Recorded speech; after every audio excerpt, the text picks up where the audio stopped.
서초구 인문학 대학 강독 강의 11월 둘째 주 2부를 시작하겠습니다.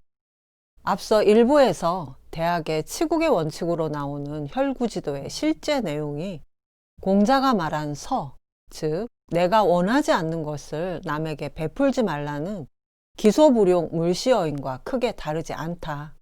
그런데도 여기에 따로 혈구지도라는 이름을 붙인 것은 당시 전국시대에 크게 유행하던 법가의 언어를 빌려서 육아의 윤리 원칙을 말하고자 한 것이라고 말씀드렸습니다.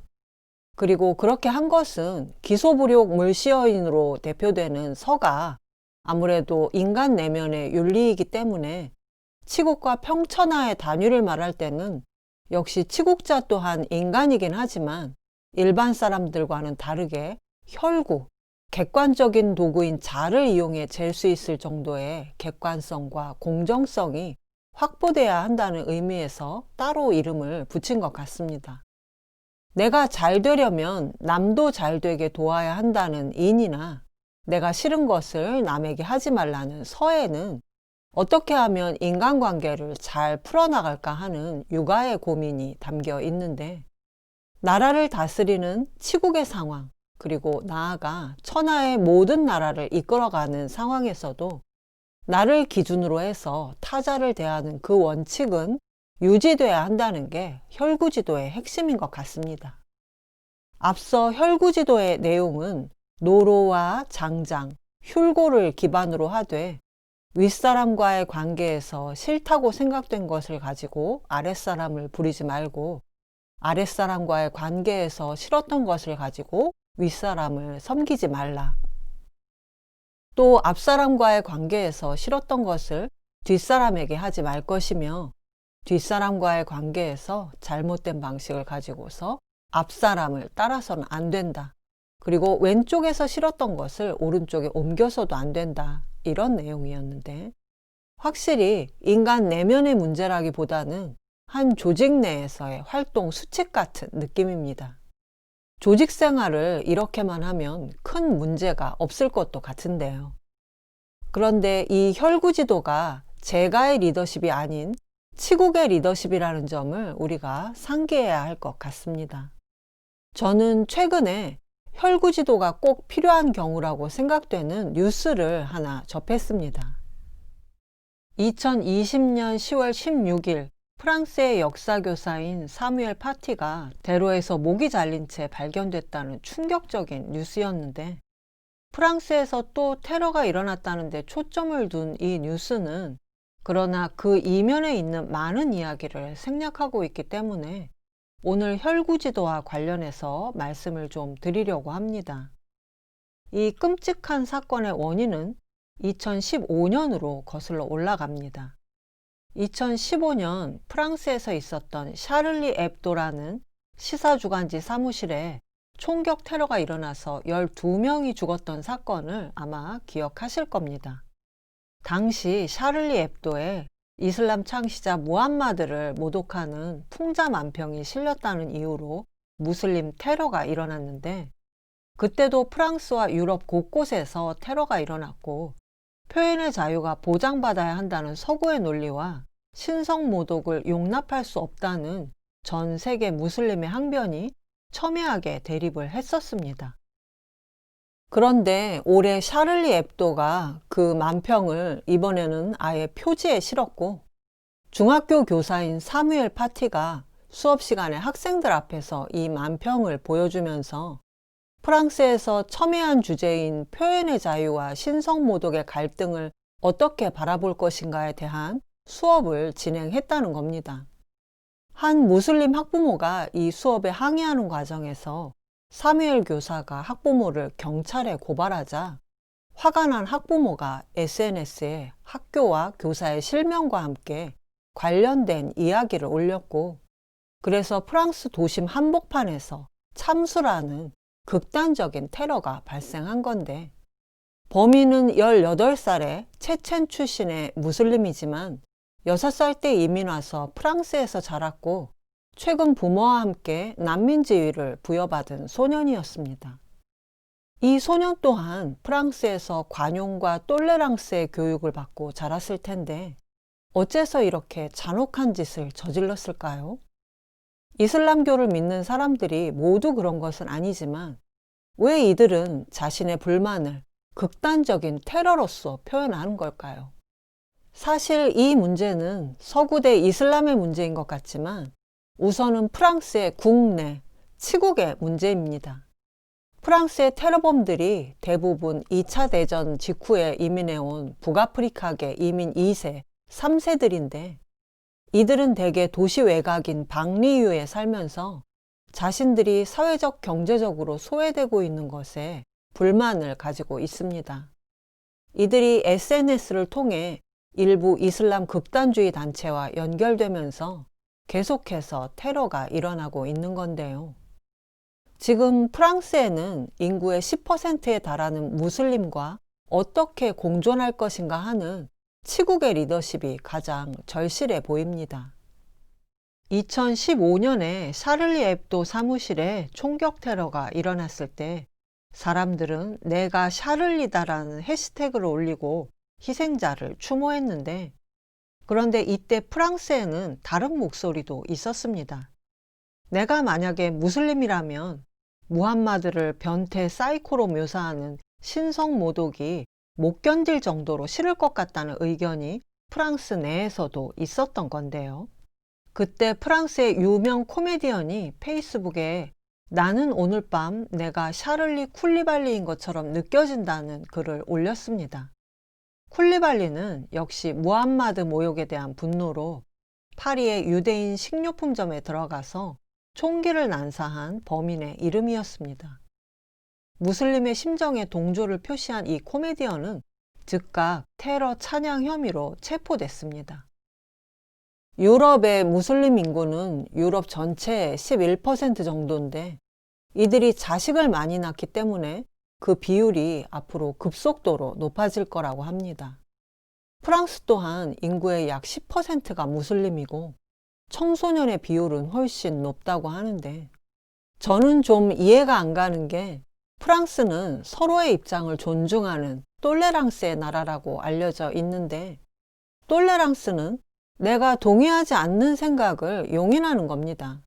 더 정확히 말하자면 내가 동의하지 못하는 상대방의 의견이나 생각이라도 바꾸라고 강요하기보다는 그대로 인정하는 것을 말하는데 한 나라 안에서 같이 살아가는 사람들이 가장 싫어하는 부분을 계속해서 건드리는 것을 표현의 자유라고 치부하면서 똘레랑스가 아닌 프랑스적 가치에 무조건 동화하라고 요구하는 게 안타깝습니다.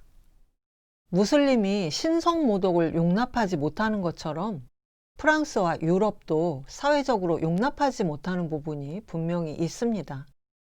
유럽에서는 홀로코스트를 부인하거나 유대인을 비하하면 형사처벌을 받습니다.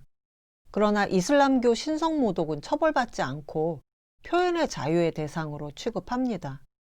무슬림들은 무함마드의 형체를 그리는 것조차 극도로 꺼리기 때문에 신성모독을 가장 싫어하고 영적인 살인이라고까지 여기는데도 유럽인들은 자기네 잣대만을 들이대면서 그냥 테러범으로 규정하고 몰아갑니다. 물론 나의 가장 소중한 것이 짓밟혔다고 해도 무차별 테러나 참수와 같은 극단적인 행위를 하는 것은 어떤 경우에도 정당화될 수는 없습니다. 그러나 유럽인들의 잣대로 볼 때 자신들이 생각한 금기가 있다면 무슬림의 잣대로 볼 때 가장 중요한 부분도 최소한 지켜줘야 함께 살아갈 수 있지 않을까요?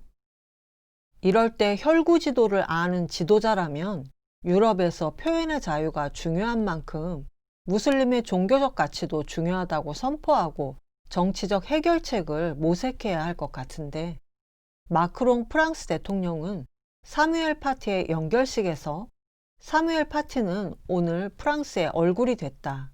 테러리스트들을 무너뜨리고 이슬람주의자들을 복종시키고 자유로운 시민으로 살고자 하는 열망이 됐다고 강조하고 다른 사람들은 후퇴하더라도 풍자와 그림을 포기하지 않을 거라고 다짐했습니다. 앞장서서 문제를 풀어야 할 대통령이 일방적으로 무슬림의 복종을 요구하는 발언을 한 건데요. 이 일련의 사건을 정리하면서 저는 대학의 혈구지도를 떠올리지 않을 수 없었는데요. 다인종과 다민족을 수용하는 큰 나라를 잘 다스리기 위해서는 통치자가 적어도 사회적 강자가 사회적 약자를 조롱하는 것을 허용하는 그런 정치를 해서는 안 될 것 같습니다. 특히 프랑스에는 최근에 들어온 난민도 있지만 대개 식민지로부터 노동력을 충당하기 위해 받아들였던 이민자들이 대부분입니다.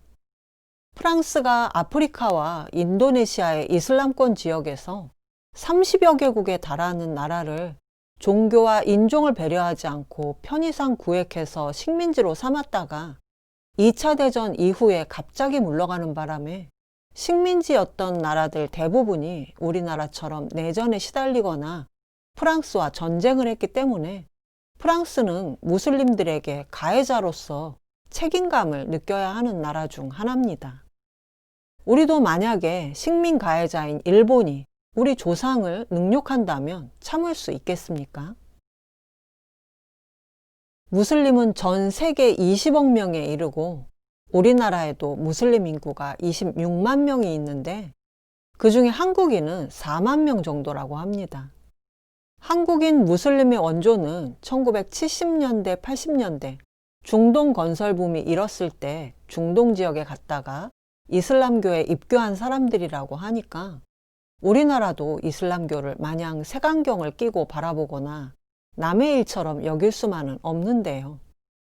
우리가 이렇게 다민족, 다인종, 다종교 사회로 들어가고 있는데 사실 우리가 그동안 도교와 불교, 유교, 기독교를 차례로 받아들여서 우리 사상으로 융합하고 녹여왔던 것을 생각하면 이슬람교의 가르침도 언젠가 우리 삶의 한 부분으로 받아들일 날이 올지도 모르겠습니다.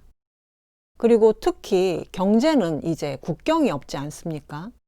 우리나라는 수출 주도형 경제이기 때문에 모든 인종과 종교를 포용하고 나갈 수밖에 없는데 중요한 것은 이 모든 인종과 사상을 포섭하고 이끌어 나가는 치국의 리더십의 바탕에는 나를 반성하는 것을 기준으로 해서 정책을 이끌어가는 혈구지도가 있어야 평천하의 리더십으로 나아갈 수 있다는 것을 우리가 반드시 알아야겠습니다.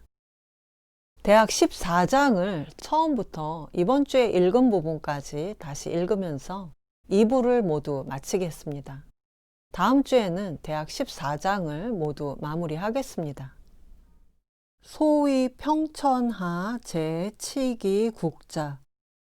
앞서 말한 바 천하를 평정하는 것이 그 나라를 다스리는 데 있다고 한 것은 상노로 이민흥효. 임금이 노인을 노인으로서 공경하면 백성들이 효심을 일으키고 상장장 이민흥제.